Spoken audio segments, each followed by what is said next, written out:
Hello, everybody, and welcome to part two of February's PMP miniature review show. We had a few little technical issues with the video, considering how long it was and it being our first month.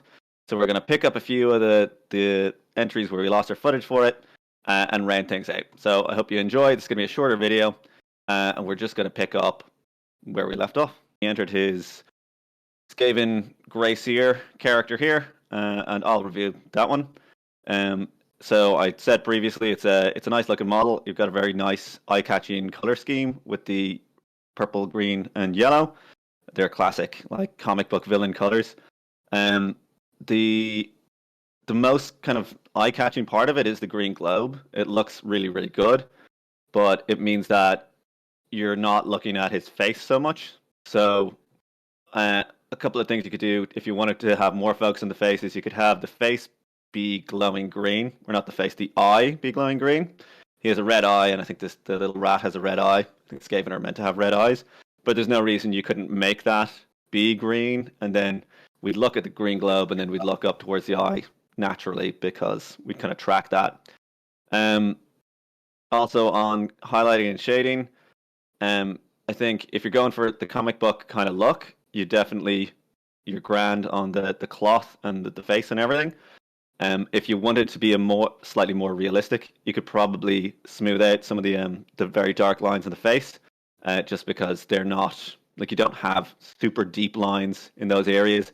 In reality, although he's a rat man, so it's not reality anyway. But and also on the horns, you have it goes very dark, and it goes to a kind of a mid-tone. And if you kind of had more of a mid-tone, and then up to a white heading in towards his head, that would then draw more attention down towards the face as well. But I think it's a really good looking model, and I'd love to see a whole army of them on the table. Yeah, I'd agree with you, Matt, there. On the highlighting and shading, I kind of picked out that, yes, it's painted cleanly and nicely in good colours. It just looks like there's only sort of 2 or 3 variations of each hue. So if you were looking to push that a bit further, then you would increase that to sort of 5 variations of a colour. So on Vince's scale again, where 5 would be the deepest shadow, 1 would be the brightest highlight. So you're kind of residing sort of in the 3s and 4s, I'd say, on this one. So you could definitely push those highlights up, and maybe smooth out some of the transitions as well. But sorry, otherwise, as you said, Matt, it's a lovely colour scheme and very clean. And yeah, what you said about the green eye, I completely agree with that too. Okay, next up we have Mark Jones. It's one of his latest, and quite a few firsts on this one. He's very new to NMM, and making a base like this, and he doesn't usually paint 28mm characters, so he's got this convict gunslinger from Malifaux. Jim, do you want to take this one? Yeah, sure.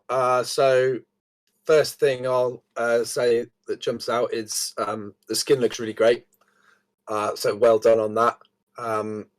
It's very, very smooth, good transitions, good highlights. You could maybe push a little bit more hues in the shadows if you wanted to take it further. So that just kind of seems like a darker version of what's there, but you could maybe hint some blues or purples in there. He's obviously a zombie, so it needs to look sickly. So taking that into account in the highlights, it looks like you've done that. It's kind of a little bit more sort of yellowy. So that looks kind of cool. I think the NMM sells pretty well, especially as I'm looking at it, the gun that's in his right hand, that's got a really nice sort of channel of highlight going down it, and the reflections are where I'd sort of expect them to be. I think he's got a metal knee pad on as well. If not, then it's selling as metal. So nice job, especially at this scale as well. That's 28mm is tough to sell on small elements of an already small figure. So I think the NMM's looking really good. The mud on the base, I think, looks a little bit monochrome. Obviously, it's mud, so there's only going to be so much there. But I think you could break up the large surface area with some more small details. Like, I like the barbed wire over to the side and the tufts, and it looks like some water pooling. That looks cool. But you could maybe add some scrap metal, skulls, weapons, rubble, something like that, just to break it up a little bit. And another note on the jeans, they look great, especially again at this scale, but they're just drawing a little too much attention. So just toning that down a little bit without losing the obvious texture that you've got there would be cool. Or maybe bring some of that blue more towards the top part of the figure. Somehow it looks a little bit limited. Maybe you could have some blue paint on him or something, or maybe do little bits of the weapon strap in, just little hints of those blue, just to kind of balance it a bit. But otherwise, Mark, I think this thing looks really, really nice. So well done. Okay, next we have Kyle Radis with this three-headed monster. I'm not sure what the model is, but it looks pretty cool. Looking for general feedback on him. Alex? Yeah. So I mean, I like how bright and bold the sort of red is, and I quite I like that you've got the blues in the mouth and things, and the sort of bright green around the eyes to sort of bring that tone in. I think it's compositionally quite tightly put together. The biggest thing for me that stands out, sort of in terms of sort of pushing it further, is just a little bit more contrast. The red is quite, it's fairly the same value all the way around. There's a little bit of highlighting between some of the sort of ridges and what I assume is meant to be like sort of lizardy type skin folds, but just in general, I think you're highlighting each part, but not treating the entire creature as one volume as well. So you've got the same or very similar highlights on the top of his head as the sort of underside of his neck and things, and similar shadows again on sort of on the back as you do on the stomach. So it's just sort of treating those volumes as not just individual light catches, but one whole volume sort of totally. The other thing that sort of I quite like is the sort of the way you've got the transition on the bones and sort of all those bony bits, and sort of keeping it quite nice and naturalistic. It works quite well that it has a little bit of a bit of a focal point that keeps your eye bouncing around, but the tones are quite natural and neutral, so it sort of also fades back and keeps the focus on where it's meant to be. The thing that the other one that sort of just stands out to me a little bit is your OSL. It's around the eyes. It's quite, you've got that nice sort of fade that we tend to look for in glows, where it sort of fades out in sort of almost like concentric circles of brightness. But it looks as though you've just kind of applied your sort of glow around the whole area without sort of paying credence to the volumes around it. So if we take the photo I'm looking at is the close-up of the the camera left head, and you can see sort of like the top of the eyebrow ridge and sort of underneath the eye socket area where I'd expect to see shadow from a glowing eye is still just as bright as areas around it. It sounds like a really, really basic thing of light cast shadow, but it's something that so many people forget when they're dealing with OSL that it does bear saying. But besides that, I think it looks really nice. From across the table or whatever, it would look like really nice OSL. It's one of those things that you pick up on when you're looking a bit closer. So yeah, unless anyone has anything else to say there. Yeah, like you said, it's really nice looking model, and the OSL definitely works. But it is effectively that, if you think about it, it's like there's a light shining on the eye rather than coming out of the eye, if that makes sense. Because if it's coming out of the eye, it can't go like through the ridge above the eye socket. So it's only a minor quibble, but just for now. Yeah, I also thought that perhaps it looks a little bit glossy. It might be to do with the lighting for the photo, but if it does look like that when it's in your hand, then obviously matte varnish or Lamia medium, a quick coat of that over should knock that back a bit. And I also thought maybe that the bones and the teeth could maybe use some striation, so sort of darker lines running up the length of it. It looks like there's a little bit that's happened, but I think that could just be from sort of the washes. So if you pick out. So next we've got Scott Allen looking for overall constructive criticism. Have been painting for about a year and a half now, and he's painted some sort of dwarf everything slayer from the looks of it. So this is really great, especially for a year and a half of painting. Like, there's a lot of really strong elements on here. The blood splatter, looks great. The gold metallics look really well, and I like the scales on his waist cape thing that they've got a gradient running along each one of them. Like it's very, very nice looking stuff. Um, the hair looks relatively weaker. It doesn't have any kind of glossiness to it. He looks like he's got, he could do with some conditioner or whatever. So you could just add in some like little specular highlights along certain areas, like on the braid, and that would kind of bring it out and make it look a bit more lively. And also, I'd just be a little bit cautious. The base is super cool, the way it's like a really compressed little diorama, but I'd be little bit cautious about having too many bright elements down there. In particular, there's the one of the goblin heads is like a bright blue, and there's nothing similar on the model, and it's kind of distracting a little bit of attention away. And I think if that was like a green or a yellow, it would probably it doesn't need to be blue, so it would bring more focus up towards the more important elements like the medals and the actual character himself. But it's a really strong piece overall. It's got a lot going on.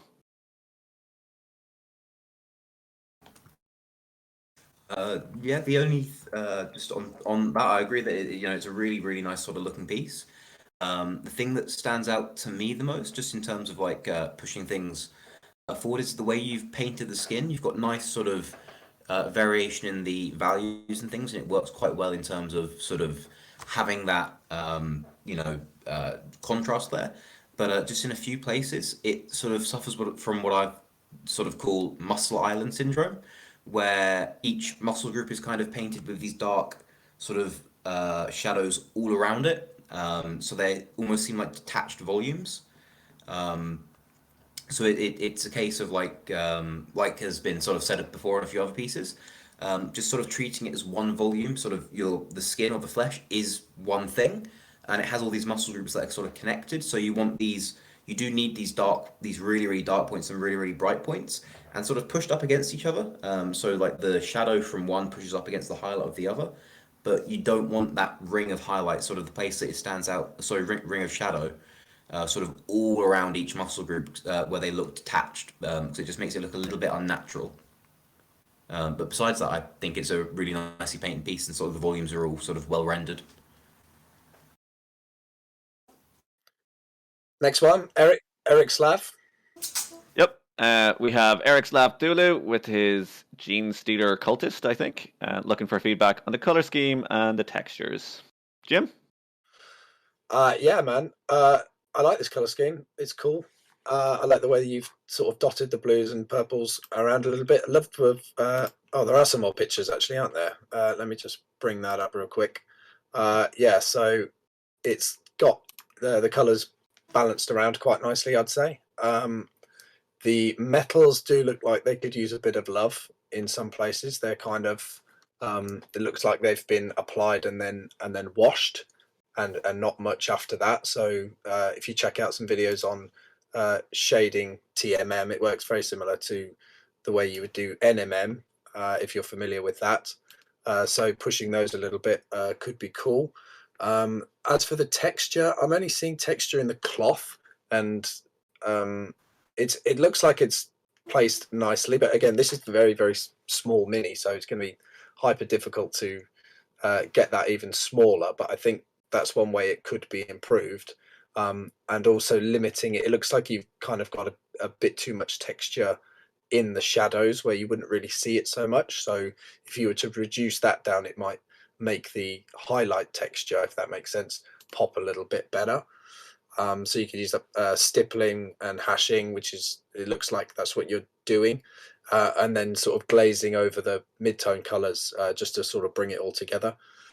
But otherwise, yeah, I think you've done a nice job with this. I love the base as well. That's really cool how you've got those little bits of rubbish down there, and the green gloopy goo. That's looking pretty sweet as well. So yeah, nice job, Eric. I think it's just cool. Anyone else got anything else? Yeah, I was just thinking on the textures, they've got these little baseball caps on, which I think are a conversion. And they're quite glossy, whereas a baseball cap is probably like a fabric, so you wouldn't expect it to have a glossy texture to it. So you could matte that out, and it would look more like a fabric baseball cap. Okay, Josh Ryan has his third attempt at NMM, looking for some guidance on how to improve the gold and silver. And I think Alex will have you covered on that nicely. Yeah, so I think just before we touch on the NM, just in general, I think the colours are really nice. I think it's sort of all well placed, and it's you've gone for the quite traditional sort of colour scheme. I think it's the box art colours. It's how I painted it when I did this model. Um, so I think that's all really nice. I think you've applied things really cleanly, which is a big thing for me. I think I mentioned it in quite a lot of the models, but it's something that's I think at the very least is one of the most important things in painting models, is how cleanly you can paint them. Then just onto the NMM in general, I think the gold is a little bit better than your silver here, just in terms of the palette you used for it. Your silver feels a little bit sort of too dull in places. I think in general your NMM could push your contrast a little bit more. I think the gold works really, really well as like a color scheme. It reads as gold. I think it doesn't quite read as metallic gold yet, because you do need to push that contrast a little bit more. Metal is something that's extremely reflective. So you need those pure white specular highlights in there, not just on the edges, but also in the reflection pattern as well. I think that's something that sort of reads across the whole model, is you could do with pushing your contrast a little bit. So I think that's something that, just in general, a little bit of focus. It might sound like a weird way around to practice NMM, but I'd actually say maybe on your next model, don't use NMM and just focus on contrast, only because non-metallics have so many things to get right. It's a really hard technique. You need to focus on the contrast, on the color palette, on the diffraction pattern, on your specular and glint highlights. But most of those you've got down. It's the contrast that's lacking. So if we take everything else out of the equation and just focus on contrast, then you'll go back to non-metallic and you'll have improved at it without having to even really try. It becomes sort of second nature to push that contrast a little bit more. But yeah, I think it's definitely moving in the right direction there. So yeah, unless anyone else has anything else to say. No, great advice.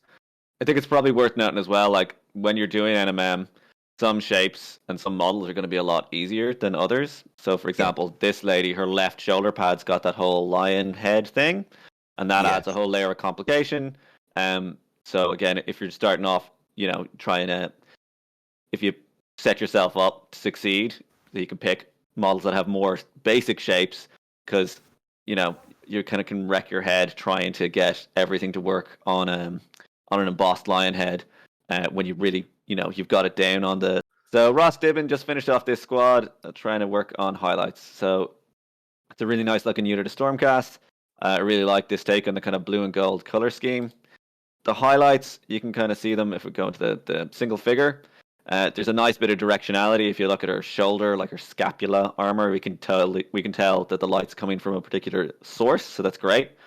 And it's not quite following on the metallics, if that makes sense. It looks like the metallics, like they'll have their own reflections, which are reflecting the actual light in the room you're in. But what you want to do is, if you're adding light to your armor that's coming from a particular direction, you want your metallics to also reflect light from that direction. And the way you do that generally is dull it out in areas where you don't want it to reflect. So, sorry. If we take the scale mail skirt, you can have some of those scales, you could put a matte wash over them, or a darker kind of color that will then take the shine off them and leave the bright ones that are facing to the top left, which is where you're saying that the light's coming from. And that'll just take the piece up a bit more. I think on the actual blue metal armor, it looks really, really good. And it's just the next kind of opportunity for improvement is on the true metallics. And the pattern on the shields is class. Yes. Yeah, so is the banner as well. I'd like to add that looks absolutely beautiful, and the way you've sort of carried that through into the shields, really enjoying that. Looks great. Aubrey Ramage Lay, hi, this is my first time posting, looking for general advice on this Lord Impertinent. In your opinion, do the yellow shadows work? Looking for a pristine look on these Stormcast. Jim, sorry. Yeah, Aubrey, well done for submitting for the first time. It's nice to see people coming in from all sort of skill sets and experience levels.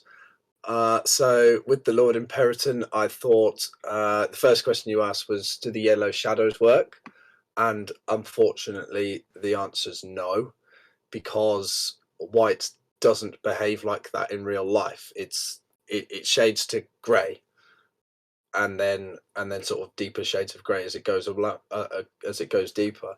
Unless it's a reflective white, which is possibly what you've got here. I mean, it is a metal, so it's like a lacquered metal. So it could be interacting with other colors that are around it and reflecting those lights.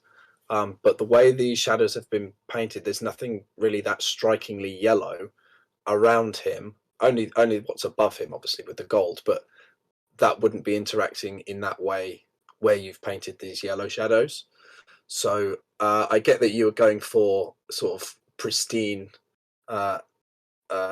look for the Stormcast, but I think a better way to do that would be to use contrast with it. So you'd have quite deep shadows and then very, very white highlights.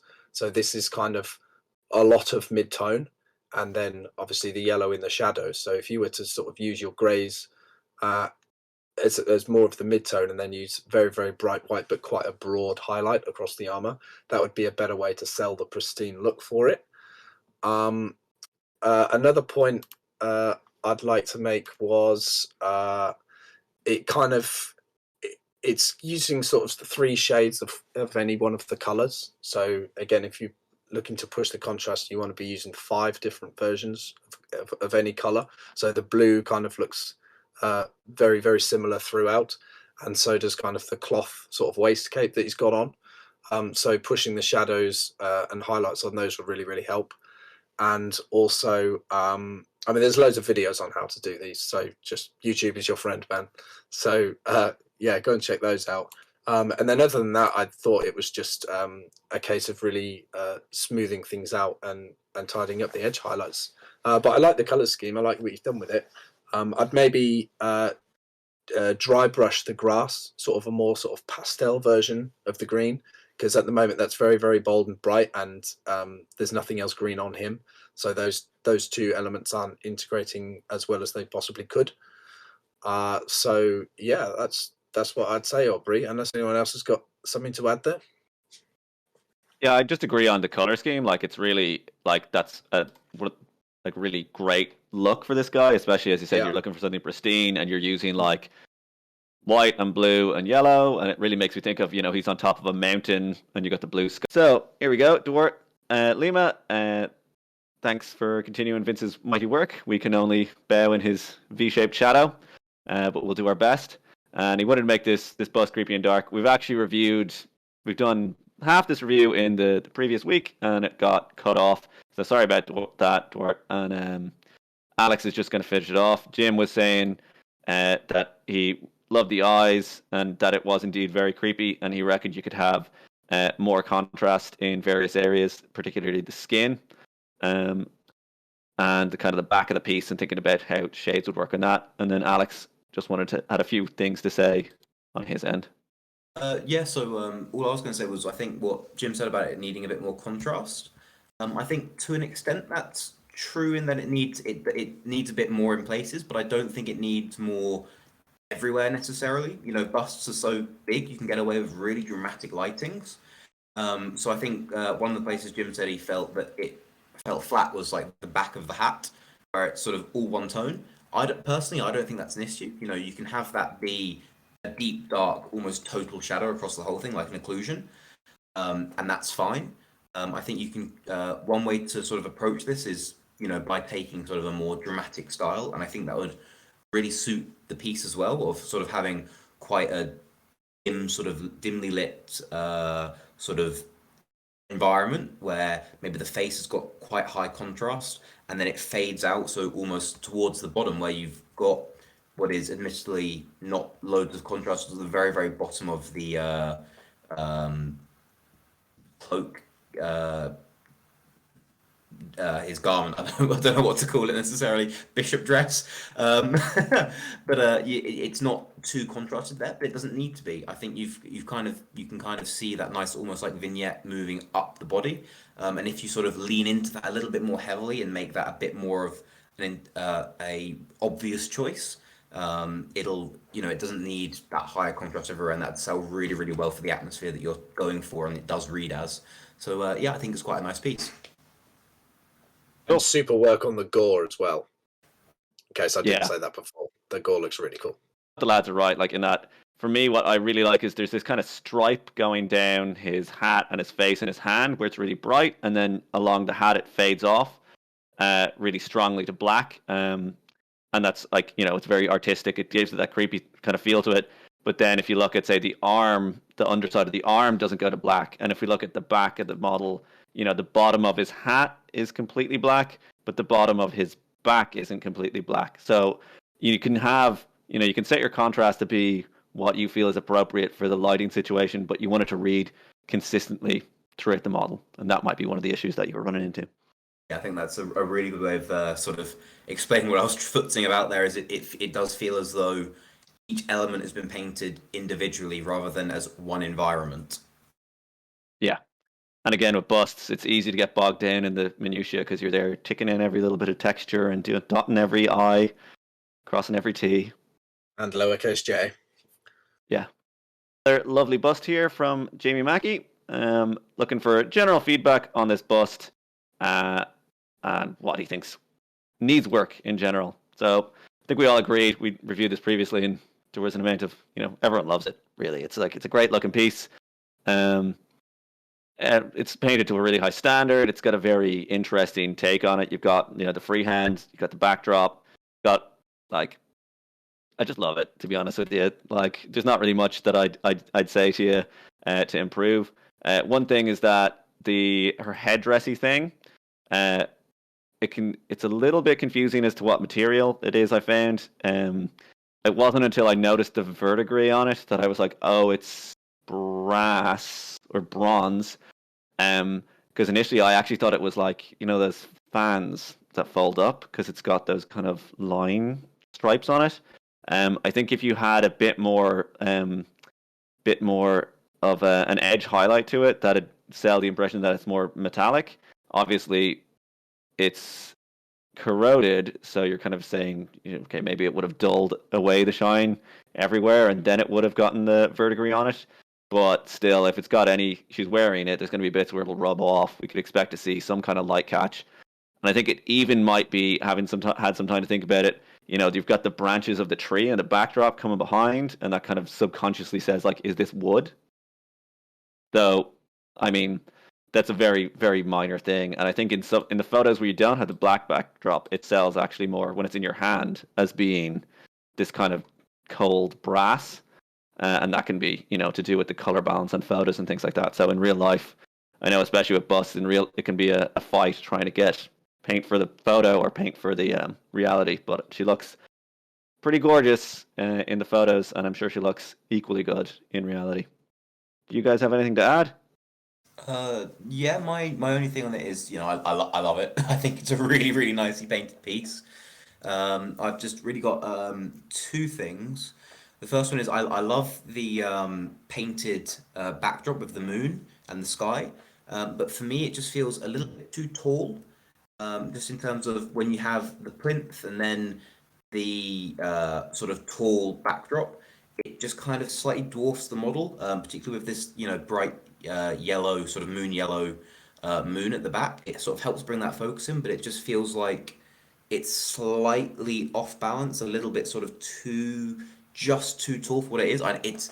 But that's something that's not really a science. It's a bit of a mystic sort of hand waviness to it, where finding out what's right and what's not, it's all a little bit sort of fudgy. So some people might say that it's exactly right. To me, it feels a little bit tall. And the other thing is, I agree on the metal on the headdress. At first glance, I couldn't tell if it was meant to be metal or that's verdigris, or maybe like a wood with some lichen or something on it. But I think it does come across slightly more towards that metal, but just a few little specular highlights, like you say, Matt, just keeping that it is still metal even if it's verdigris. So just having, and it's still being worn and used, so those sort of glint highlights would help sell that, even if it's not necessarily 100% realistic. You know, we're going for that sort of impression, sort of artistic interpretation of realism. And just the metal on the sort of like bangles on her hair and on her arm. I see that you're going for a gold, so it wouldn't verdigris in the same way that a brass would, but gold still weathers with little pock marks and pits and sort of stipples on there. So it just felt a little bit sort of out of place for me that a headdress would be so weathered, but the gold elements wouldn't be weathered at all.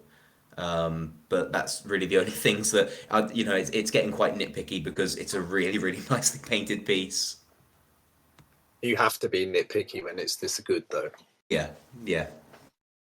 Next, we got Paddy Villa painting this Kingdom Death lady, also in a kind of Eastern theme. He thinks the hair is lacking, but any additional comments would be welcome. Jim, do you want to foot this one? Yeah, sure.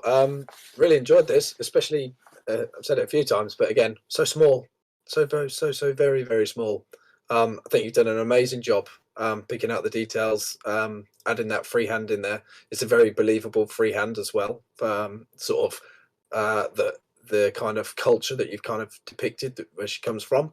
And they're having those patterns. I think those complement each other very, very well. And the using the same pink on the petals on the base. Again, a beautiful touch. So yeah, top marks and all of that. That's really great. What you said about the hair lacking, I'm flicking through now and I'm looking at a picture sort of where it's at her back. And I think you've got a good level of variation in there in terms of the shadows and the highlights. But I think you could possibly broaden out the midtones on it a bit to give it a more of a sheen effect to it. It's a little bit abrupt now how it jumps from very, very deep shadow to a little bit of midtone and then boom, massive highlight. So it's all there. It's great. I just think if you broadened out the midtones and help smooth that transition out over a wider area, that would really help it out. What else did I have this one? General smoothing and separation in some places, like on the leather of her boots. That looks like where it meets the sort of the golden coloured trim. I would expect to see a little bit more deeper shadow there. So using a very, very thin sort of a wash or an ink or something just to exaggerate where the breaks are between the materials would be a nice touch. Good work on the gold. I think that sells as gold very nicely. Again, it could be a little smoother in some places, but for the size, I think it's really good. And really nice skin tones as well. So well done on those. I think it looks really good, man. Anyone else got comments there? So next one is posted on a fake account from mine, and this is for a friend who doesn't have Facebook, but he would like his mini reviewed. It's his third mini, and he started when I posted the pictures 3 weeks ago with the hobby, and he would like general ideas how to get better. And well, the base is not done because he wants to do the base when he's finished with all of his Seraphon. So let me hear what you've got to say about it. Oh, Alex, do you want to do this one? Yeah. So this one, I think the aim of sort of going for what's a sort of lavary molten theme works really well. I think it definitely reads as that, with the color scheme and things. Particularly sort of on the back where you've got this, the broken up scales with the sort of yellow coming through the middle. It definitely sort of reads as a, like a broken, cracked earth with, molten magma and lava coming up through it. I think that's really, really nice. I think the way that it's been sort of highlighted and shaded. It looks like it's mostly been done through sort of washing, but there's nothing wrong with that. Particularly, when you've been painting for only a couple of weeks, it's definitely something that's, really, really nice to use as a nice way to get into getting that contrast. I think a lot of us when we first started didn't even consider contrast at all. So to be going with that is something that's really nice. Something that stands out to me sort of mainly is that just sort of you can see in a few places where you've got quite a few of the mold lines still there. Particularly something that really stands out to me is on the backside of the weapon that he's holding. And on particularly on these big flat areas where you're sort of washing for the shadows, some of the wash can collect around there, so sort of cleaning down the model sort of fully in that sort of prep stage can be, is really, really important. I know it's something that can get sort of in the way of the excitement to paint and can be a little bit boring sometimes. But it's just sort of particularly when, as I say, you're using washing or sort of the complement to washing being dry brushing, sort of using those two techniques for your highlights and shades. It can make those mold lines really, really stand out a little bit more. And it's just something to, everything's painted cleanly, everything's painted really nicely. The concept, I wouldn't have gone to paint a concept army after only a few weeks of painting. But it is just that little thing. As I say, it's something that can really be boring. So the way I like to tackle that is whenever I buy a new model or whenever it sort of arrives at my house after buying it, the first thing I do is while I'm still excited about, oh, it's a new model day, new models have turned up, I'll take it off the sprue and I'll clean it down, get most of the mold lines off, so that when I come to paint it, I don't have to deal with that boring bit. I can just sort of do a little bit of tidying up while I re-familiarize myself with the volumes, and then jump straight into painting after only maybe 10 minutes of prep rather than having to spend half an hour cleaning a model. So it's just sort of getting that routine in. But besides that, yeah, I'd say I think it's a nice model. That's, for that to be the thing that stands out when you've been painting for only a few weeks is really good because everything's painted cleanly and, your paint's nicely applied and things. So, really nice. If anyone else has anything to say. I just wanted to point out what an amazing job was done picking out the teeth and the eyes at this early stage in the game, learning to paint. I think you've done extremely well doing that. So, round of applause there, man. Well done. Yeah, pupils and everything. Yeah. Yeah, on the mode lines, I don't think anyone's going to notice at an army scale. It's one of those things where when you see it in a photo, you're just like, no, that's a shame because, to take a second to scrape off. But you can always do it, if you notice it. Sometimes you don't notice them until after you started painting. You can always just scrape it back to the base coat, and it's not a big deal. When it does come around to basing, I'd say if you want to carry on the kind of lava theme, I'd go for more of a kind of basalty rock on the base, because if you have a lot of lava on the base, he'll become lost in it because he's already those colors. Hey, Jasper Vining got this cool trio of trolls. Feels like you put all the effort into the body and didn't get the same depth of color on the faces. So I kind of thought that, especially, I agreed with you, especially on the center troll. It's quite obvious that his skin color and his teeth color are almost identical, and then his eyeballs have a little bit of the magenta added in. This color scheme overall is really strong. I really love that kind of green and a magenta kind of feel to it, and the pale belly. So if you just painted his lips in a different color, you could paint his lips with the magenta, that'd create a separation between the teeth and the face itself. You could put in a black dot for his eye, and you could then add in some tones into the nose to just break it all up. Because you've obviously you got the tones in on his arm, so there's no reason to not just glaze them in lightly on the face, and that'll break it up a lot more for you. You could also do the teeth in a more, you could have them kind of darken towards the base and lighten towards the tip, depending on how broken up you want it to be. But you can see immediately on the guy with his mouth open, his face reads and looks a lot better because we can see the inside of his mouth and then the teeth separately. So you just paint a little bit.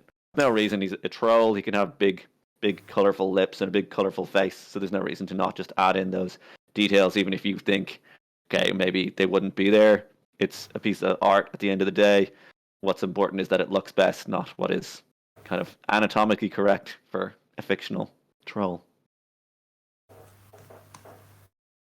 But all three of them look very good, I have to say. Yeah, they're really nice. I love the use of colours on these guys, complementing each other beautifully. I think when we've reviewed this before, the Gremlin got involved. I think it was Alex was mentioning about the gaps in the figures. So I just wanted to make sure that got addressed again. Just, a little bit of milliput or green stuff to kind of fill those in would help. It's most noticeable kind of around the body between the ribs and the belly. And then the only other thing I noticed was out of the three things that attract attention on a figure, which is face, base, and weapons, unfortunately, the face and the weapons are kind of letting the side down a bit here. So I think it's like a jade or some other kind of mythical stone, like crystal, that's been used for a weapon. You'd expect to see a little bit more sort of modulation on that. So some transitions in the colors. They do look like a kind of a single color at the minute. And then there's some really good opportunities there for edge highlighting on the sculpt. But then I think you could also force in some other sort of secondary reflections. If they are, crystals are quite glassy, they're actually quite reflective, especially one that's been sort of shaped into this bludgeoning weapon. So, Okay, Hampus Broman, he's got this rat with a rocket launcher, looking very, very nice. I think Vince would be quite pleased with this one. mm-hmm. Alex, do you want to take this? Yeah. So, just in general, I think I've said it before, but it's a nicely cleanly painted piece. It's something that works really, really well.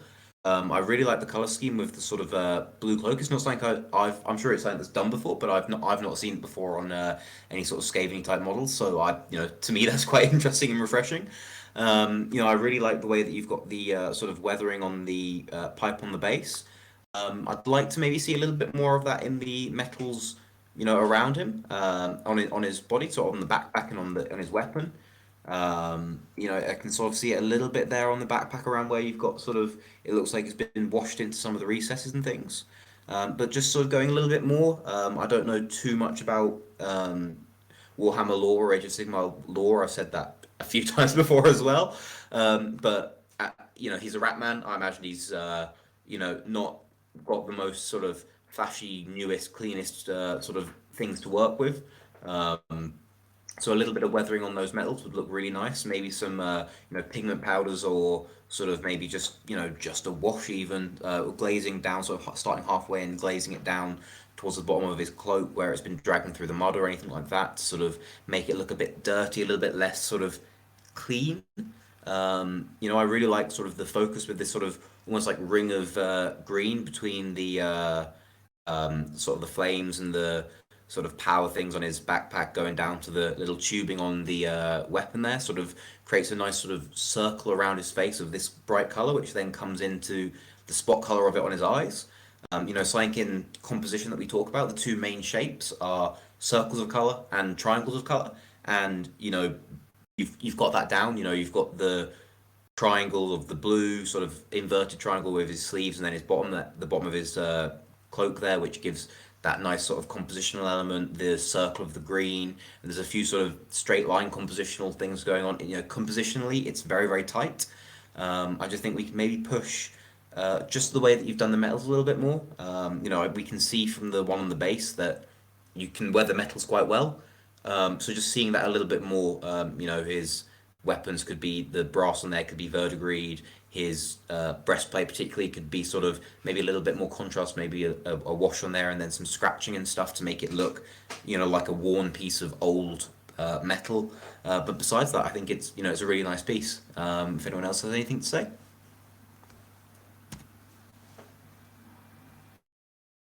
Yeah, I really like it. Yeah, it's very great. Yeah. It's a really nice take on this model. Yeah, it's gorgeous, man. Hey, Jamie Foster has this pretty awesome Stormcast guy. I think is it a Stormcast guy with an alternated head? Either way, it looks great, and he just wanted us to critique the first thing that popped out at us.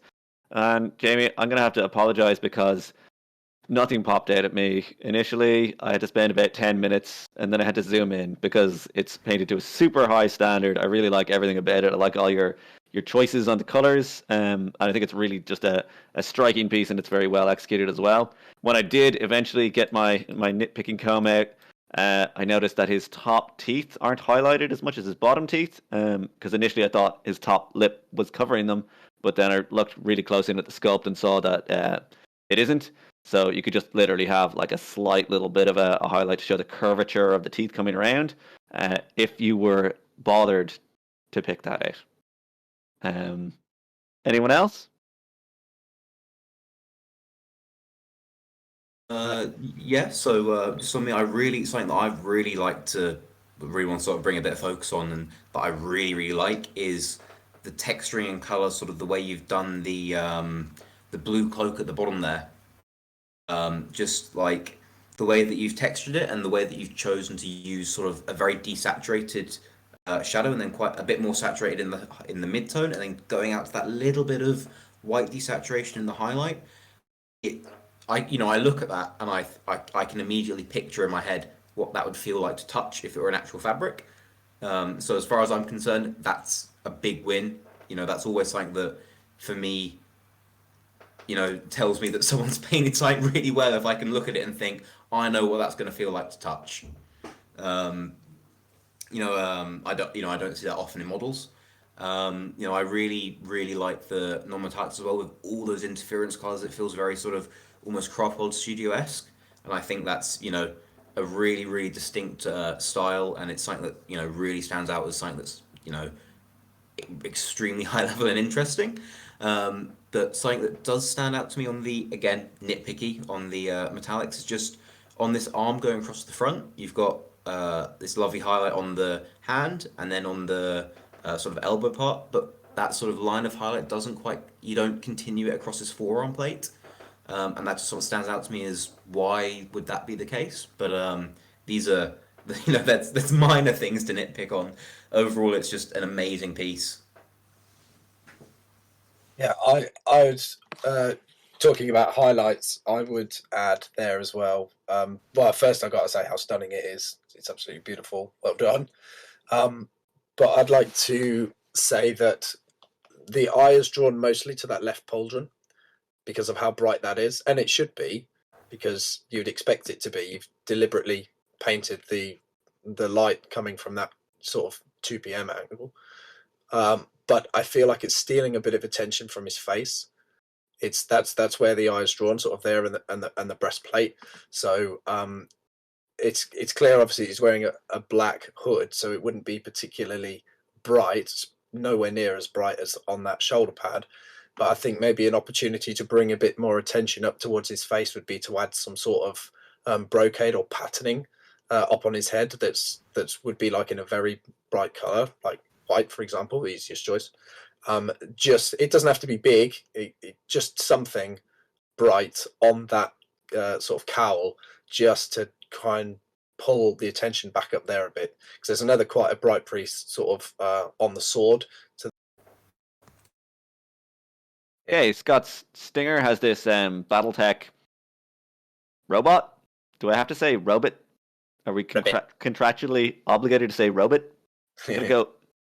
So it's some sort of mech from BattleTech. It's a very small scale. I think I've seen these in the flesh. And he's looking to do it in a shiny blue, and looking for any advice on getting the shininess more credible.